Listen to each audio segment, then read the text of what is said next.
you wanted the best, you've got the best podcast, the hottest podcast in the world. The Chris Voss Show, the preeminent podcast with guests so smart you may experience serious brain bleed. The CEOs, authors, thought leaders, visionaries, and motivators. Get ready. Strap yourself in. Keep your hands, arms, and legs inside the vehicle at all times, because you're about to go on a monster education roller coaster with your brain. Now, here's your host, Chris Voss. Hello, it's Chris Voss here from thechrisvossshow.com. There you go, ladies and gentlemen. For over 16 years and 2,300 episodes, we bring you the Chris Voss Show. All the most amazing people in the world, the CEOs, the billionaires, White House presidential advisors, the Pulitzer Prize winners, all the smartest people. You've seen them on all the wonderful news channels around the world, and we bring them to you here for the most amazing stories, the journeys of their life, et cetera, they share with you so that you can do better and know better, and all that good stuff. Opinions expressed by guests on the podcast are solely their own and do not necessarily reflect the opinions of the host or the Chris Voss Show. Some guests of the show may be advertising on the podcast, but it is not an endorsement or review of any kind. So we've got an amazing young man on the show with us today. Rob Tillman is going to be joining us on the show. His book is called Shamelessly, Unignorable, the Playbook. We're going to get into some of the details of what he does and how he does them there. Rob, welcome to the show. How are you? I'm doing super fantastic. How about yourself, Chris? I am doing excellent as well. Give us your .coms. Where do you want people to find you on the interwebs? The easiest .com, robtillman.com, Rob, ROBTILLMAN.com. Or if they're interested in the book, after we talk a little bit about that, then that's shamelesslyignorable.com. And it's just a easy page. They're selling you nothing. It just has a waiting list for everybody to get on that thing. Shamelessly Unignorable, the Playbook, less talented, skilled, and experienced competition like me uses to land the jobs, clients, and contracts you deserve and how to apply it for yourself. So give us a 30,000 overview. What's inside that new book? The easiest way to describe that book is taking away everybody's frustration, because there are really two kinds of people in the world. There are people who get super frustrated. They cuss, fuss, and stomp around mad every time they see someone who's less talented, experienced, getting a job or getting a client or getting a contract. And then there's that other person who says, how can I figure out what they're doing so I can apply because I'm more talented, more skilled, and more experienced? And it's definitely an interesting job market right now. It's April of 2025. There's lots of government layoffs that are going on through the new administration. Mm-hmm. There might be a recession coming down the road from some of the tariffs we're seeing. And so people need to be prepared to be able to enter the job market and some of the different issues they have to deal with. Can you outline some of those? The easiest way to understand it is right now there's a three-dimensional problem that everybody's facing. So the first problem is what you talked about, like the layoffs. Now, I'm apolitical, so I'm not talking about whether things are good or bad or indifferent. They just are. But the fact is that there are massive layoffs happening all around the place. So within the government, then current numbers show, I just checked that thing out, and there shows something tracking close to about 136,000 government employees are now out looking for jobs, 59,000 which were laid off, and other ones had voluntary. And then you have tech layoffs. And there were about, coming in from last year, almost 180,000 of those. Then you look in the private sector, 275,000 year to date of those people are all entering the job force. So that's one piece of it. So you think about a three-dimensional, think about a triangle, and that's one lower piece of that point. The other piece of that point is there are fewer jobs. With everything happening with AI and automation, then there are actually a lot of jobs that are being completely eviscerated. They're being wiped off the earth, never to return. So you have all of these people entering the job market, and there are fewer jobs for them. And there's another piece of this puzzle that's actually harder for the people to understand, which is, so they think I could always do freelancing because that's what everybody's been taught. Hey, you know what? Right now, just go work for yourself, be a solopreneur or a freelancer. However, all of that's also getting harder and harder and harder to do because there's so many people rushing in, and there's such a problem, which I like to call imposter markets, that they're facing. Imposter markets they're facing. How do you define that? So imposter markets, they've always existed since the beginning of time. Imposter markets are when you're in a field and there are people who are lying about their credentials or how good they are, and they're competing with you. And if there's no way for you to prove who you are, then they don't know if you're lying as well. I mean, think about ChatGPT now. And we always joke about the fact that it lies. But what most people do is they now go to ChatGPT and say, make me a killer resume. Make me a killer pitch. Make me a killer proposal. And that thing puts it together. They grab it, copy it, paste it, shoot it out. And very little of it is true. So the people who are real, they're fighting against a tidal wave of imposters in these markets that flood it and make them get drowned out. Yeah, ChatGPT has been the way to do just about everything when it comes to some of that. And, you know, you always, when you saw people's resumes, you always had to interview across them, because I can't tell you how many times I've been across the table from someone. I'm like, so it looks like in June to July, you know, of 2 or 3 years, whatever, you worked at IBM. And they're like, no, I didn't. And you're like, but you've written it on your resume. And they're like, no, I didn't. And you're like, no, it's on your resume. Exactly. And then you start finding out their timelines don't match up because they got fired or they embezzled, or, you know, I even had one guy, he had 2 years missing from his resume, and most people wouldn't ask about it. So no one noticed except for me. When I saw it, I was like, there's 2 years missing on your resume.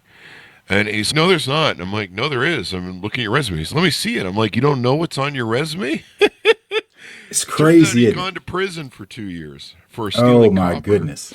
Ooh, I have a story just like that too, but I'm not going to jump into that one. I'll just jump into the simple fact that I've been on the hiring side for almost 30 years. You know, you call me a young guy, but I'm definitely not on the young side of this thing. I've been almost 30 years in this world of getting people jobs, or being the guy who actually worked his way all the way up to, and this really where I talk about, like in the movie, I'm not in the movie, but in the book, talking about like me, everybody asks, how are you able to get these jobs? I'm literally the boss of people who have incredible, they're talking about, they have Stanford degrees, they have degrees from like Caltech, they have crazy things going on in their life. And they're like, how in the world is it you? And I kept telling them, it's because you're leaning too much on the wrong things.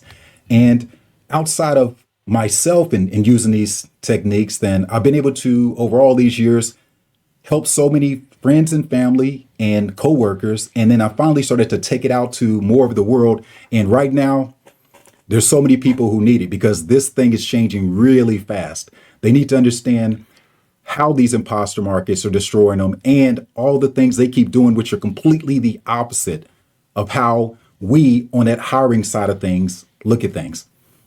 And you hear so many people, you know, talk about how they send hundreds of resumes off to people. I mean, I just think of the work. I mean, I've worked for myself since I was 18, but you know, these people that do job work, they basically, you know, they send out hundreds of applications. Tell us, why did you title the book the way you titled it? Oh my goodness. I want you to do this. For the people who are listening to the podcast, they won't be able to see it. So I'm going to talk it out as I demonstrated for anybody who's here live with us. So if you were to grab your hands, do this with me, Chris, put your hands like this, like those parentheses. And shamelessly, it's almost a whisper. So shamelessly, I cup my hands around that word. I go to unignorable, and it's all bold and big. And it's the playbook, less talented, skilled, and experienced competition like me. Cup the hands again. Use it to land the jobs, clients, and contracts you deserve, and how to apply it to yourself, again, cupped. The whole reason why I'm doing it is I'm trying to share with everybody the understanding of how this whole entire thing works. There are actually multiple meanings in when you read it. You can actually read it with only the cupped part, calling it shamelessly, like me, and how to apply it for yourself. Because a lot of people are like, how did you do that? So that's what I'm sharing. I'm sharing, how did I do that? And then there's another piece of it, which is just unignorable, the playbook to land the jobs, clients, and contracts you deserve, because that's what people want. So it's multiple meanings in it, and there actually plays a lot into how the concepts are unfolded. And it also plays a lot to how this thing really works in the real world. That a lot of things you think, or a lot of the ways that you've been taught, are completely the opposite of the way it works. And there are little bitty secrets that when you hear them, you won't be able to unsee them, but you're going to fight them. You will literally fight some of the guidance because some of the guidance is going to be completely opposite of the echo chambers of social media. It's going to be completely opposite of what you ever learned in school, what your parents told you, what all your friends around you are telling you, just like you shared about everybody sending out 100 resumes. I said, if you're sending out 100, you are doing it wrong. Wow. So tell us about your background. How were you raised? How did you get in the fields that you're in and to where you are now? Going the way that most people think about it like a resume, let's actually just go in reverse. So for the past 3 years, I have been completely focused on honing this process and testing and proving it out. So I partnered with a guy by the name of Kevin Rogers. He is the founder of Copy Chief, which is the international network for freelance copywriters. He literally has been doing this for 10 years. He's taken people across the 7-figure mark. And it was a great place for him and I to make sure the processes worked and look at it from both sides of the field, because he's been working with people who've been trying to get hired for 10 years. And he knows all the psyche, the challenges, and all the problems that they face. And what I brought was the person who hires them. In that perspective, when we put it together, it became a secret sauce of goodness. And prior to joining with Kevin, then what I did was I actually certified as a job development and transition coach. So I have the ability to take people who, again, with skill sets and put them into like Fortune 100 jobs. So I was working with one of the preeminent executive recruiting firms, and we tested out the process there, and it worked as well. Before all of that, I spent time officially working my way up the corporate ladder to become an executive in aerospace, which is pretty crazy considering where I come from. And before that were the inklings of what set the groundwork for why I do what I do, because one of my first jobs, I worked in recruitment and I helped people to get jobs. And by interviewing so many people and working with the employers, it's really a different way of looking at things, because each of them is looking only at what they do. Being the third party in interviews, you get to see something that's crazy. Neither one of them see each other. The person interviewing is so focused on the questions they're trying to ask, and they know they can't ask the question the right way. That's another problem, is people are horrible at interviewing, and they ask questions the wrong way, and they get frustrated as the interviewee answers the question that they asked. The interviewee is so focused on what they want, which is, I want this job. I want this job. I want this job. Yeah. They don't even hear the nuance between the questions being asked over and over again in different ways to try to finally get that answer. So by seeing that from afar and then using that was a big secret to how I was able to skyrocket up the ladders, because I got to understand how those things worked, and I got to see every bit about what people do wrong. And oh my goodness, they do so many things wrong. And you help them with that in the book. You list out some of the different things that go on with that and how they can do it better. And tell us about some of the services you offer on your website and things you do for people. The greatest thing that I can do for anyone is to stop them from doing the things that are killing their opportunities. I do that in a few different ways. I've been on stages from LA to Dubai. So I preach this message anywhere I can. So I do public speaking and sharing this message for everybody to make sure that there are audiences, and there will be a lot of audience that need it, this message. I provide mentorship for the people who literally want to understand they're tired of being frustrated, stomping around, cussing and fussing about why they don't get the jobs. And we just worry about how they are going to use this playbook to do it. And the other thing I do is I spend a lot of time, because I'm that kind of nerd, I'm a junkie for data, because I'm constantly in this battle in my brain. I hate theory. I hate theory with a passion. So I find the facts and figures and everything to support not only my arguments, but whenever I'm working with a client, I find ways that we can push forward how to ensure they aren't caught in those imposter markets with facts, figures, and undeniable proof. I mean, it's finding a job is one of the most important things you can do, especially a good job. You have something you call the three-dimensional problem that makes what you do so important right now. Tell us about what that is. Revisiting that one, then that's that triangle that I started off with. And I was sharing about layoffs or any time that people are losing jobs. Then we mix that with the fact that jobs have always, it's not just now, even before AI entered the picture, there's always been a move to eliminate jobs. As a matter of fact, one of my earlier positions when I was working up the corporate ladder was outsourcing things to Mexico. I went to Mexico, I went to China. I've outsourced things all around the world. And I've seen how those decisions are made and the good and the bad related to them. Then that third dimension of it is the difficulty because our population keeps growing, period. People keep having these crazy things called more people. And as they keep having more people, there are more of these people who are competing for fewer of these resources. And that makes people do things that are a little bit out of their nature, which is when these imposter markets come up because they start lying, they start trying to find ways to be better than the other humans that are looking for these positions. What's the single biggest mistake job seekers and freelancers make that make them overlooked before they're even considered? The single biggest thing that they do whenever it's about getting jobs is they are instantly ignored. Everybody uses this word ghosted, right? I get ghosted. I keep hearing crickets. Nobody's talking back to me. I'm sending my resumes into a black hole. I'm pitching if I'm a freelancer. I'm pitching these services and nobody gets back to me. The single biggest reason is because they may as well put a sign up that says, I'm just like everybody else.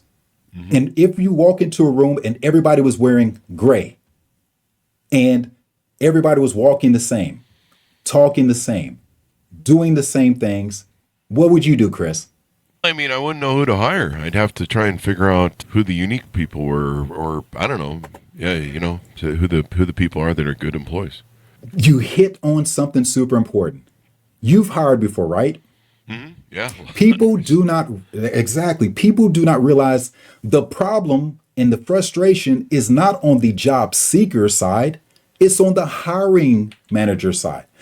Hiring is one thing that people hate to do. You don't hire unless you have to do it. Nobody says, oh my goodness, I have nothing better to do in my life. So let me just go ahead and talk to random strangers and figure out if one of them can come and either help or destroy my business. That sounds like the greatest thing on earth, right? Doesn't it sound like a perfect thing to do? Paradigm I haven't looked at yet when hiring, but that's true. It's a horrible experience which people only do because they have to do it. And no one really ever takes that time to push back and think about the horrible experience and the necessity on the side of the person who's doing the hiring. Everybody's just, I need a job. I need to pay my bills. I need to eat. I need to take care of my kids. And they don't ever push back from the table for just a second and realize if you were to take a breath, think about that person on the other side and what is their experience, it would completely be the game changer. The game changer among game changers is finding out what they won't ignore. And that's what I really focus in on. You being the best version of you. Another fallacy of, you talked about the single biggest. Could I share one more that is really big? Please do. Another big one is people do not show up as who they are. So they've been told, and I see all of these articles all the time, when it's okay to lie on your resume, when it's okay to lie in an interview, when it's okay to lie. I see them and I have this whole giant stack of them and I just look at them and I just shake my head because they're telling them the complete opposite of what will work. And it doesn't work for two different reasons. Number one, you started off and you shared about how you look at this resume and you are looking at this person, you say, this is not you. What I'm reading is not you. So even if that was the perfect person, what is the probability of you hiring that person if what you see and the person you actually physically get to meet, which always happens, if they aren't a match? Yeah. It's not going to happen, right? Not going to happen. In the book, you also talk about something called tequila math. Tell us. Oh my goodness. So that's one of the Robisms. So the book is full of Robisms, and Robisms are simply easy ways for you to get the message and to make sure that it sticks. The tequila math revolves around exactly what it is, tequila math. So here's how tequila math works in our lives. So if you take a shot of tequila, you say, oh my God, that was fun, because you normally take it with people. You're laughing, you're at a bar, you're at a restaurant, and everybody takes a tequila shot. And you're like, oh my goodness, that felt great. And I'm feeling great about this. And everyone around me, we're wonderful. So you say that was a great way to get the party started. So what do? You repeat it. You say, okay, let's take more tequila shots. Oh man, wow. And I feel even better. So what you do in your brain is you project into the future and you think, if I keep doing the same thing, the same way, it's just going to keep getting better. And it's not. Eventually, there's going to be this moment where not only does it not work, you actually feel worse than what you started off from. And that's what a lot of people do in their job progression. They got hired. I'm going to use the scenario that I use with many of my clients. I say, if you get hired at McDonald's, you get hired in spite of what you did. You can fill it out wrong. You can fill out the application wrong. You can misspell your name. You can do so many things wrong and you will still get hired. Therefore, in your brain, you say, all I have to do is just go and put an application and I'm going to get hired. So you have tequila math. So then you figure out, okay, they said, no, you need a resume. Okay, somebody help me with a resume or find some template. I fill in my name with it. I pass it on. But because I'm young in my career, then they still hired me in spite of what I did wrong. So then I advance. And what happens is I keep on using these horrible tequila math techniques to advance. And I can't figure out what I'm doing wrong. I know how to interview. I know how to make a resume. No, you don't. Because the game has changed. Because you don't understand each thing we ever do has diminishing returns. And at some point they just stop working. There's always diminishing returns. You got to love watching out for that.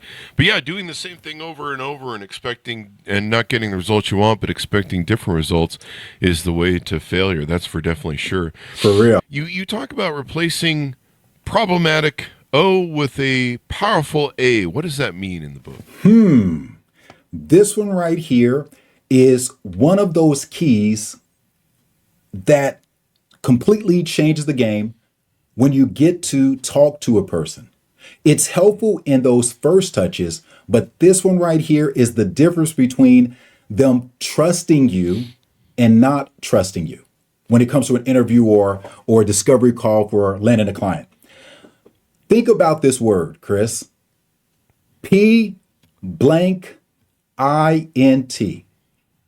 If you put an A in there, it's called paint. And that's what most people do in an interview. What they do is you ask me a question and I start to paint this picture and you don't know where it's going. You don't know if it's going to be good. You don't know if it's going to take forever for me to get there. So you get frustrated. When you ask someone a question and they start telling you a story, you don't know if it's going to be 1 minute, 5 minutes, or 5 hours. And you start getting anxiety. And you're like, oh my goodness, where are they going with this? What are they going to do? So it literally destroys your credibility because they stop listening. They start thinking about, oh, I got to pick up this and on the way home. And they don't worry about because they don't know where the story's going. However, if you replace that A with an O, a very powerful O, then what happens is you get to point to a thing and they get to instantly see it. By instantly seeing, you know where we're going, and it completely allows you to feel comfortable. We believe things in the past. We do not believe things in the present or the future. If I tell you what I'm going to do, you say, yeah, that sounds really good. But if I share with you what I've done and I point to it, if I point to an accomplishment, if I point to an achievement, if I point to where I've been, which you can check, all of these things allow you to feel comfortable and to build trust with me. If I start describing something or painting you a picture, I may be Michelangelo or I can be a toddler. So there's another thing you talk about in the book called the and principle. Tell us about that. The and principle is super simple. Of all those principles, it's the easiest one for anybody to understand. Most people approach someone with a resume or they go to an interview or they pitch someone. When they do it, they say something thinking it means something. And the other person either says it out loud or in their brain says, and an example, why should we hire you? I went to Harvard. And that person says, because I went to Harvard. They think that someone else understands what that means. And what? What does it mean? I went to Harvard, and Harvard's hard to get into. Okay, and I got in. Okay, so, and what happened? And I finished. And then by that time, that person says, okay, if you give a person a situation where they get to 4 ands and you haven't really answered their question, you may as well pull up your arm and salute because you are gone. There is no way they are going to deal with you. So what we do is we prepare and we ensure that the answers that we give are truthful but powerful, and they leave no question about and. So if I were to come to you and I said, hey, I'm going to deliver you a playbook, less talented, skilled, and experienced competition like me uses to land the jobs, clients, contracts you deserve. What is their end? You don't ask can, you ask, how are you going to do it for me? The greatest words that could ever come out of someone that you're looking to be hired from's mouth are, how can you do that for me? That's not an and. That's an epiphanal moment where they see a future with you. And instead of the and, which is a sticking point, they're moving on to the, how are we going to make this thing happen? Because you will stop me from the death and hell I'm in, which is called hiring. And it's kind of interesting how that party wants to get out of it as well, the hiring party. It's a challenge interviewing people and, having that sort of authoritative, who are you and why should I hire you and give you my money? But it's a big deal because, we found out in our businesses that, hiring right and spending the time doing multiple interviews made all the difference in hiring the right people. And when we quit just hiring people over one interview and we started having interviews of 3 or 4 times, what was really interesting is you really find out how laid back people get by the 3rd or 4th interview, and you really start finding out about them. Like the first interview, they show up in a suit and they're like, they have a very stodgy, formal sort of presentation, and then by the 3rd interview, they're showing up in their pajamas with some thongs and they're putting their feet on the desk and they're telling you about their prison time and the one time at band camp, and they're just telling you all the horror stories that you're like, oh shit, it's a good thing we had 3rd interview because you just got laid back enough to tell us what we wanted to know. So what do you think the number one thing is a lot of job seekers fail at today? The one thing they fail at, we've hit on the subject a lot of times just in different ways during this conversation. The number one thing is they kill opportunities. And I use that word not in a small way. I'm being very serious. They kill opportunities. And that's another Robism where I call it panic pitch. So they see either the perfect job and they're, I have to apply right now. And they send that thing off. And they didn't put any thought into doing that right. It would have literally taken them maybe 15 minutes to take a breath, to figure out what would be the best way to approach that position. But they just panic pitch. Oh my goodness, I got to get in first. I have to put it in front of someone. And they don't realize you only get the opportunity either once every 6 months or once a year to make your bid in that thing. Because the way that the systems are designed now, they see your email address and they actually say, no, this person has already applied. This person already has a resume in our file. And they only purge those things either every 6 months or a year. And if you panic pitched to your perfect opportunity, you have just blown it. Not to mention, that's what I was sharing earlier about the people who are sending out 100. They are destroying 100 opportunities either a day or a week because of the way that they're doing it. And then there's this other person who is the 100 pitcher. It's because they're just so frustrated in this situation, and they've just almost mentally given up, and they just think that, and they've been told it's a numbers game. Just keep shooting them out. Just keep shooting them out. Just keep shooting them out, and eventually someone's going to bite. That used to work because people were desperate for people. When people are not desperate for people, when there is a massive number of people versus a limited number of positions, they will not, again, tequila math again, I can just apply to anything, it's going to work. No. There is a screening process that's happening now.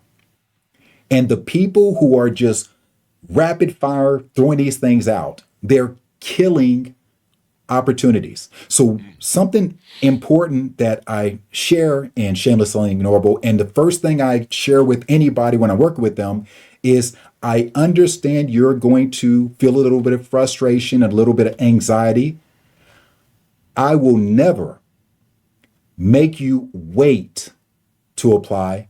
However, I'll ensure that you apply properly and you apply to the right things.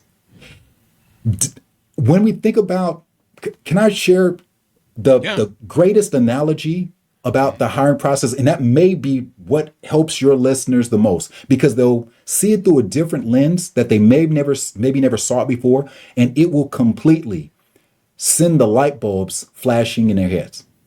Is that okay? Yes, please. All right. Job hunting is like dating. It is completely. And as a matter of fact, that's where a lot of the conversations go. I said, consider this like dating. Now, whenever there's dating, then it has two sides of the equation. And what you cannot do, you cannot name the person that you must date. So when I begin with someone, I share, hey, you can pick a person and we're going to define all the traits about them, but you cannot, other than the first time you give it to me, you can't give me a name. We're going to take that person's name and we're going to pull all the traits of the things that you want, and we're going to define who is your perfect match. Because that perfect match is out there. The fact you have desire in your heart for this, and it means that person is out there. And most people are not looking at jobs like that. If they would look at it like that, they would see, oh my goodness, that person wants me because I have certain traits just like that. What you can't do is you say, oh, no, I have to get this person. But you can find the traits and then you start to align jobs that match all those traits. And instead of shooting out to 100, you're going to shoot out to a handful or a couple handfuls that really match who you are, that want who you are, that are going to make this thing a match made in heaven. So as we go out, give us a pitch out for people to order up your book, a pitch out to how they can reach out to you, find out more about the services you offer on your website, et cetera, and your .com. All right. That leads us to acting as though this were exactly an interview and we're trying to get somebody to take an action, right? CTA, big CTA, call to action. And what I have to do is make sure that call to action is right. But guess what we've been doing for this whole entire time, Chris? We've been doing the little CTA, which is credibility, trust, and authority. During this whole time I've been with you, any of your listeners, they got to understand who I am, things that are fact checkable about my background, or ways to understand who I am in their world and whether or not we are a match. If we're not a match, great. I hope you were entertained. I hope you were educated, and I hope truly, sincerely from my heart, that things work out well for you. If I am that type of match for you, in other words, we talk about the dating thing and we say, oh my goodness, this guy, he speaks my language. The way he looks at these things, it conforms to what I believe. Then we go into this thing called C plus C minus C equals give me your money, which is the first C that I share with you is confirming. What did I just do? I said, you need to confirm whether or not I'm the right person for you. The second thing is clarifying. So C plus C, the other C is clarifying. I do not do certain things, which I'm going to talk about in a second. But what I did was clarify who I'm for versus who I'm not for. I don't tell you you're wrong, and I don't try to do the last thing, which is minus C, which is convince. I am not in the convincing business. I don't want anyone who feels they need to be convinced to go be on the waiting list for my book, to consider working with me or any of those things. I only confirm that I am making great matches for people who are aligned with me. I clarify whether or not this will be the match they want. I do not get into convincing business. And the last part is they just say, hey, Rob, take my money. And if they want to consider if I'm the right person for them, again, we go back to, you can go to my site, robtillman.com, ROBTILLMAN.com. You could find me on LinkedIn. I am /Rob Tillman. Or if you're really interested in getting that playbook, shamelessly unignorable.com, and you can get on that waiting list. And I'm going to do some special things for anybody on that waiting list who gets on that thing. And when do you anticipate the book's going to be out? The book will launch on September 2nd, the day after Labor Day. There's a whole lot of reasons behind that. And of course, it's after all the mass layoffs have started to settle down. It's also when the majority of people will be hiring. If you look at the government layoffs, those people are actually employed through September. So they are on leave, and they will be September when they'll be entering the job force. And it's after summer where people do not hire very often. And people have too many things before that they have to worry about other than trying to get hired. So there's actually some strategy there, and I'll reveal some of those things for people on the wait list. I'm going to share with them a lot of these understandings so they'll be prepped for understanding how to hit the ground running with the guidance and a lot of AI tool sets, because my background actually has technology in it too. So how to be unignorable in the job market. Thank you for coming on the show. We really appreciate it, man. Appreciate you, Chris. Thank you so much for having me. Thank you, and thanks, Ron, for tuning in. Go to his website so you can pre-order the book, Shamelessly Unignorable, the playbook. Less talented, skilled, and experienced competition like me uses to land the jobs, clients, and contracts you deserve, and how to apply it for yourself.